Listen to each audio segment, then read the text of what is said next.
新闻头起先来关心天气。今年头一号风台蝴蝶袂扫来台湾，不过另外有一个热带性低气压一直逼过来，这外围环流致使全台湾的天气拢无稳定。气象署嘛有发布强风特报和大风特报，尤其是宜兰、花莲、台东甲屏东会上大雨，山区嘛要注意可能会崩山、落石头。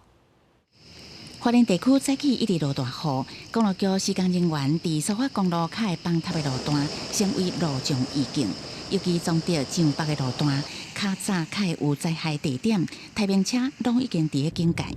应对可能的灾害，也无排除先预警封路。抢修人员跟警戒人员现在都已经在现场这边待命，加强我们这个苏花路廊的一个巡查。 宜兰龟山岛周边海域因为受到热带性低气压瓦近的影响，码头因为海涌起落差正大，所以龟山岛12度风度。气象署发布热带性低气压特报，目前伫鹅銮鼻东南风170公里的海面上，持续向北北西移动，时速30公里。环流影响北部海面、东半部海面甲巴士海峡，会有8级至10级的强阵风，而且风影较大。